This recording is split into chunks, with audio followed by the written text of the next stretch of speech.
That brings us to our final segment of the show. Obviously, the show continues at the very end with Make the Cut segment. Obviously, the segment where you guys go on Twitter. We post a poll the day before the recording of the episode, asking what hot sports topic you guys want to see us talk about that's not necessarily Wisconsin-based. We had a few options on there. It was J.J. Watt, obviously going to the Cardinals. We had the MJ LeBron GOAT debate on there again. Top 5 athletes of all time. And I do not believe I remember the last one.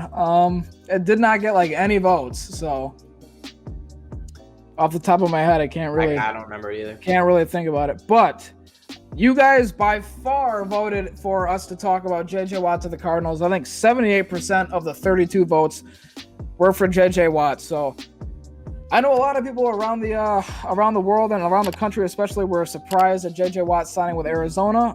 How surprised were you by him signing there? And I guess the second part to the question as well is, in the second part of that would be, does J.J. Watt signing there make the Cardinals the NFC West favorite in your eyes? I was very surprised about J.J. going to the Cardinals. There was... I at least didn't hear anything about it. I heard his top 3 teams were the Packers, the Bills, and the Browns. And, those 3 teams made sense for me. They were, a few pieces away from getting over the hump. 2 of those teams made it to their respective conference championships. The Browns won a playoff game, which was incredible. Pairing up J.J. Watt with Myles Garrett sounds scary. That sounds so scary. Nasty. Putting J.J. Watt on that Bills defense would have sounded scary. Putting J.J. next to Za'Darius sounds scary. But the Cardinals, J.J. and Chandler Jones, it does sound scary. But, Jones was hurt. He missed, I think, 11 games last season. And in the 5 games he played, he only had 1 sack. J.J. had probably his worst year when he started all 16 games this past season. He didn't crack double-digit sacks, but, he was the most double-teamed edge rusher, so that could have played a part in it. But, he was probably up there and getting double-teamed when he was winning all those Defensive Player of the Year awards. But, I'm happy for him that, he went to a place where he wanted to be and he got paid. But, you say that you want to go to a place where you can win, but then you go to the team that gives you the most money. I think the Cardinals are a good team, but I think they're still not at their peak. And I don't see them being a Super Bowl contender in the next 2 years. And the J.J. Watt deal kind of hurts the Cardinals in terms of actually improving. Look at that secondary. They lost their number 2 corners, their top 2 corners, and Pat Pete and Drake Kirkpatrick to free agency, and they had 13 mil. They're 13 mil under the cap, and a lot better standing than the Packers. And JJ's cap hit for 2021 is 6 mil, so it leaves them with 7. You got to take at least half of that for rookies. So how are you going to revamp that secondary? Do you trust Byron Murphy? I don't. I think he's a good 2, maybe 3, but I don't see him as your number 1. Budda Baker is a stud. He is a stud. Yeah. I think he's the best player on that defense, but without question, yeah. All pro. Yeah, he can't do everything himself. That secondary's got no one else to help him. Budda just lost his 2 corners. He's got Deontay Thompson, who I did like out of the draft, but he's still improving. He didn't have the greatest year, but JJ said he wanted to go to a contending team. The only thing that he has not gotten on his resume is a Super Bowl ring. I do not see the Cardinals as favorites to win the Super Bowl. I don't even see them favorites as to win the NFC West. We hear all these rumors about Russell Wilson getting traded from the Seahawks. He's not happy there. I think that's all bogus. I think he stays, and I think the Seahawks are still very competitive next year. I think that in order to do that, Wilson should take a slight pay pay cut. I don't think he will, because he is kind of, he's definitely fed up with the management. I would be too in that situation. But if they, give him some help on the O-line, there's no reason for that team not to be competitive. The 49ers, if they stay healthy, are a fantastic team. Like, the fact that they had the record that they had this year with the amount of injuries and opt-outs that they had is ridiculous. They should have been one of the top 2 worst teams in the league with the amount of injuries that team had to go through. And then, of course, you have the Rams, who boasted the league's best defense, and they just got Matt Stafford to go with an already potent offense. Even with JJ Watt, I would not be surprised if the Cardinals finish last in the NFC West. Now, last in the NFC West this upcoming season could be 9-7. I would not be surprised if 9-7 is the worst team in that division, just with how competitive it is. You had 2 playoff teams last year in that division, almost a third in the Cardinals already. I think the Cardinals 100% make the playoffs, or maybe not 100%, but they're 100% a playoff contender. They were this past season. They improved their front 7, but the secondary is a mess. Yes, their pass rush could be deadly depending on how healthy, Chandler Jones and JJ Watt are. They have all this money invested in Chandler Jones and JJ Watt. I think Chandler Jones's cap hit is over $20 million this year, and then JJ's is 6. So that's $26 million invested in these 2 edge rushers. And, if they don't produce, you're kind of screwed. You're screwed at that point. Hassan Reddick, he had a good season. The Cardinals did, even without Chandler Jones, they had a top 10 pass rush in sacks, in hurries, in hurry percent. It was a solid front 7, but now your secondary is non-existent. It's gonna turn into a Vikings situation, I think. You have a good offense, possibly great offense. Kyler's only gonna improve.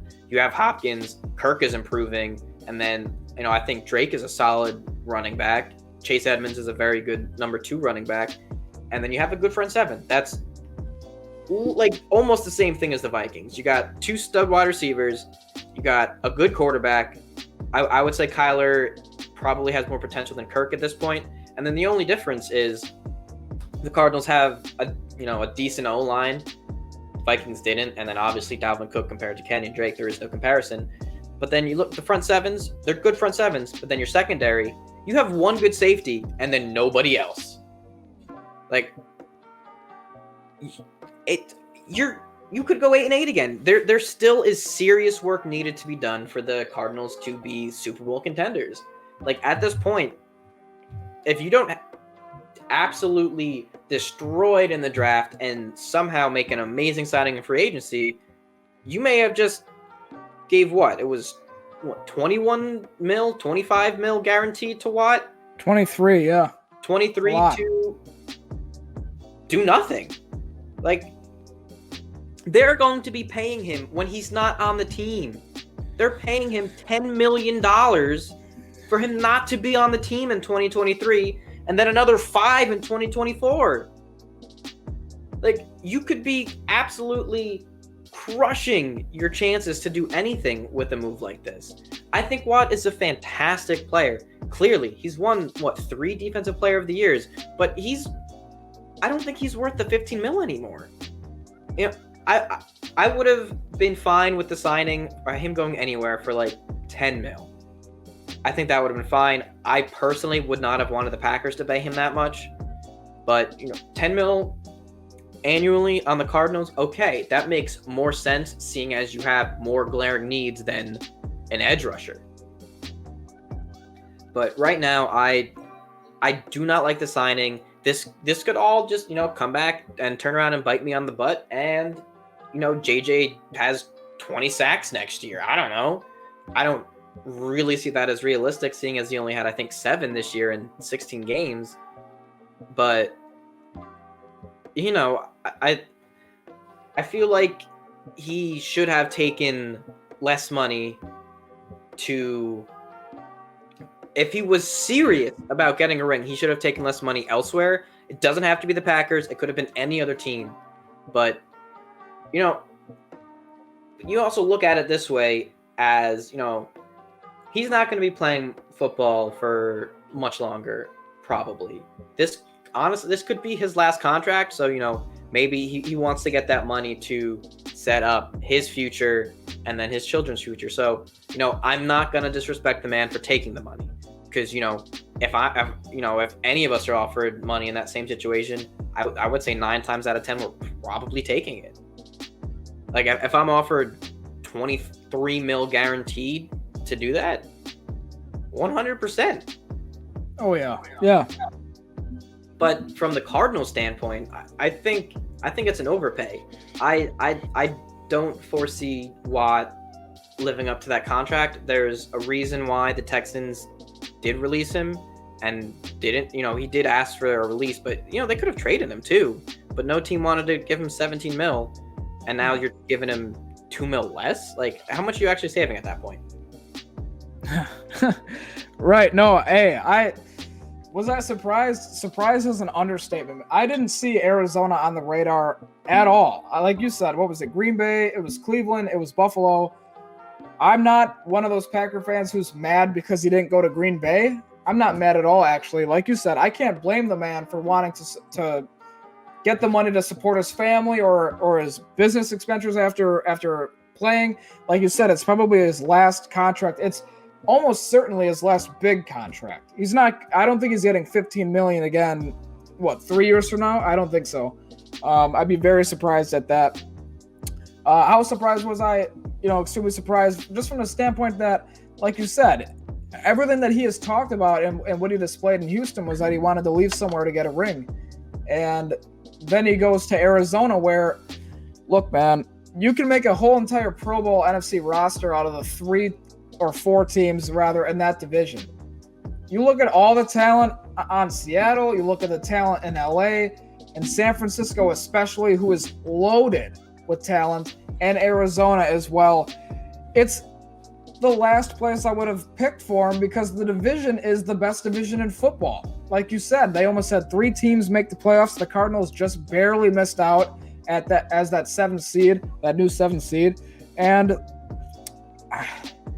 I don't know how to really explain how, if he's serious about getting a ring, like you said, how Arizona makes really any sense. There, in my opinion, you use the word retooling for Green Bay, you know, a few segments back. That's kind of what Arizona's doing, but they're also still in building mode. They're still building up that young roster. Like, they have really good talent on the offensive side. I think Isabella is a really good receiver. They've got Kenyon Drake is a solid running back. You know, they've got Kyler Murray, who I am really, really high on. I think the fact he took that team with that offensive line is garbage. That offensive line is awful. I don't think they're that bad. They were ranked pretty highly by PFF, like 12th, but, you know, it is PFF, so take it with a grain of salt. Okay, so, It could be another Rodgers situation where, you know, we all blame the O-line because it was running around over the place. Yeah. But, you know, you can only block for so long. That's true. Yeah, no. So let's just say middle of the pack offensive line. So they've got a middle of the pack offensive line, maybe a little bit better. And they've got injuries on the defense. And like you said, they lost Patrick Peterson. He was getting paid a lot. I mean, after the PED thing, he came back, wasn't the same player. They lost Kirkpatrick as well. So they're really looking, like you said, they got Budda Baker, who for my money, is probably a top 2 or 3 safety. So good. Free safety or strong safety. He's one of the top 3 in my opinion, regardless. He's so good. Plays up towards the ball, can play in coverage. He's just an absolute playmaker on the defensive side of the ball. Chandler Jones, like you mentioned, injured a lot of the year. Their linebacking core is decimated. They don't have a lot there. Carlos Dunlap, he's injured, then he's not injured. So I think they have a lot to work out there. They have a lot to work out on the offensive side of the ball. J.J. Watt, listen, he had, in my opinion, I hear a lot of people say Aaron Donald. If you just look at the numbers, the 4-year stretches are not even close. Oh my God. J.J. Watt from 2012 to 15 put up, for my money, the most ridiculous defensive numbers. That includes Lawrence Taylor that I have ever seen. 69 sacks, 119 tackles for loss, 190 quarterback hits. Like, the guy is always hitting the QB or he's tackling somebody in the backfield. Seasons, right? That was in 4 seasons? 4 seasons. Yes. 69 sacks in 4 seasons. Holy. Yeah, 69 sacks. It's nice. Off the top of my head, that's like 17 a year. That's averaged out over 4 seasons, a little bit under that. That's crazy. Like you said, 3-time Defensive Player of the Year. The reason why I'm saying that at all is because, in my opinion, and I'm not going to sit here and tell a man what he should want to do, but you've done it all from a statistics standpoint. You've got all the numbers. You've got all the accolades. Everybody knows you're a legend. He's the only defensive player I can ever think of with his own brand. You know, it's just not common, but he's a likable guy. A lot of people love him. He's a great player. He's got great work ethic. He does great things off the field that we could have a whole segment about and talk about forever, everything that he's done for Houston and beyond. But look, I mean, how big of an impact can a defensive end have on a team?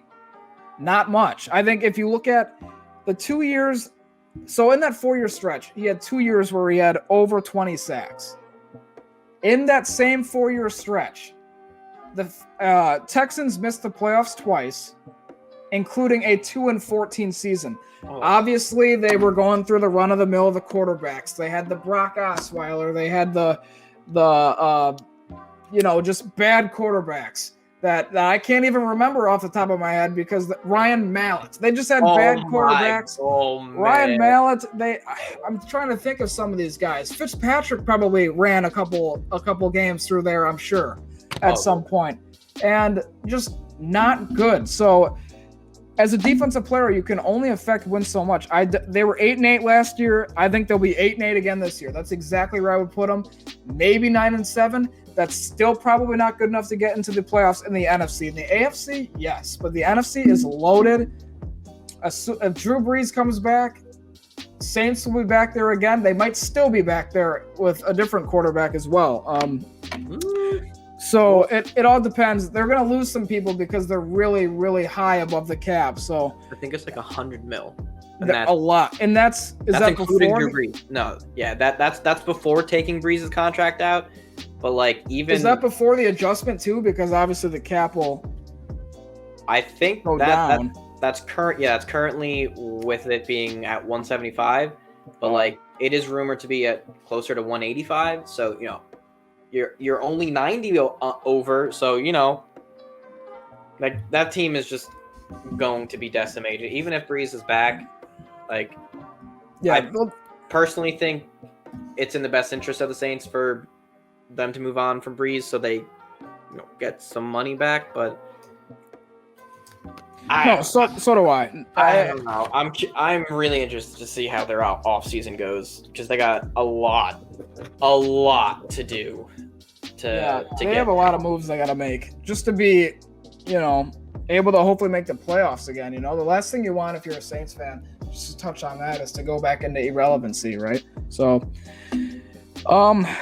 I don't know, man. I think, like I said, I was very, very surprised by it. I will not knock the man for taking his money. I think I heard that he got offered more from a couple teams. I think Tennessee offered him slightly more. I think Cleveland and Buffalo were right at that same number. And I can't knock him for that. I mean, I think he probably should have went to a contending team that's like right there. Like you said, Cleveland won a playoff game. They're right there. Yes, you probably don't want to have to go through Mahomes again, but okay, Buffalo, look how close they were. They're a great defense. You put him on the other side of that line on the defensive side. That's a crazy good defense, adding a great player to an already great defense and an up-and-coming quarterback in Josh Allen, who is much more ready to win now, I think, than Arizona is. So as far as where they're going to finish in the NFC West, yeah, I've got Arizona and I've got Seattle, which I know you think they're going to be contending. But if I had to pick going into the year, given everything Seattle's going through right now from an organization standpoint and internally, I'm going to say Seattle and Arizona will both battle at that 9-7, 8-8. I think one will be 9-7, the other will be 8. They'll both be good teams. they'll both be really good teams, and I wouldn't be surprised if Russell Wilson wills that team into the playoffs. But either way, I do not see the Cardinals making the playoffs. I just can't. Not in this division. Not with the Rams, who were 10-6 without Matt Stafford. That's with Jared Goff at quarterback, who is, by most numbers, just above average. He's not, I wouldn't say a franchise quarterback. We'll see what he does in Detroit. But I'll take Matt Stafford over Jared Goff Monday, Tuesday through Saturday, and Sunday twice a week on Monday. Like, just any day of the week. Matt Stafford, I think we're going to find out how good he can be with some more support and a more stable organization. Obviously, you have the 49ers up there as well. Like you said, to get to the record they had, like you said, with their quarterbacks of, who was it, Nick Mullins, and they've got other guys rotating in there. Just not good quarterback play. I mean, not good. And they had a really good record. They are so talented. They are loaded. If they can bring Richard Sherman back, I don't know if he's going to be – I've seen a lot of things saying that even maybe Green Bay is in play for him. But if they bring back Sherman, they shore up that secondary. So not to mention their front seven. They've got, for my money, the best middle linebacker in Fred Warner. They've got, Bosa. They've got Armstead. They've got Solomon Thomas. I mean, I think he's still there. I think they just have such amazing talent. And all in all, like you said, I was surprised by it. I think J.J. Watt ultimately will have to live with the decision that he made. So I think he knows that. I think I don't believe, even if the Cardinals miss the playoffs, he'll regret going to Arizona. I think he definitely took his time. He weighed all the options. He's got a good buddy in DeAndre Hopkins over there recruiting him from Houston when he was over there as well. It's warm weather. I'm sure he wanted to stay in the warm weather. He's been there for a long time. Not that he's not still used to Wisconsin, but it's always nice to be in the warmth, in the desert. And I don't know, man. I mean, I hope the best for him because he's a Wisconsin guy and he's super talented. He's a great dude, but I mean, we'll see. Like you said, I'm kind of glad. I'm for sure 100% glad the Packers didn't give him that money, cool. $15 million. You want to set back our team and our franchise for what we're paying? They're paying him 4 years, right? Like three, yep. The first year to not be on the team, fourth year not be on the team, still $5 million. That's not a team-friendly deal for us, and I mean, we'll see. We'll see the kind of impact he has. But anyways, that'll just about do it for us here at Make the Cut. Thanks so much for tuning in. Before we go, we got to just quickly announce the schedule change, obviously. We were doing episodes uploaded every Tuesday, Friday, and every other Sunday, just to kind of make things more practical and even better for you guys to not have to necessarily sit through an hour and 45-minute long episode all at once. We're going to start doing a thing where we stagger the episodes. We are going to upload them Tuesday, Wednesday, Thursday, Friday, and Saturday. So a 5-day stretch. Recaps and previews, will probably go out at the beginning of the week or the day before the Bucs games. Recaps, same thing, day after, hopefully, and everything else will be sprinkled in between. We'll try to have a set day for the Make the Cut segment if it works out that way. But thanks again, guys, for tuning in. A big thanks to Wisconsin Sports Heroics and, again, G5 Designs. Stay tuned for that merch coming soon, man. I can't wait for that. That's going to be awesome. And be sure to head over to Twitter at MTC Oaks Napo to make sure you keep voting on that hot topic every single week. So subscribe to the channel if you enjoy, and we'll see you next time. And make sure you subscribe because you don't want to be the one who misses what makes the cut. See ya.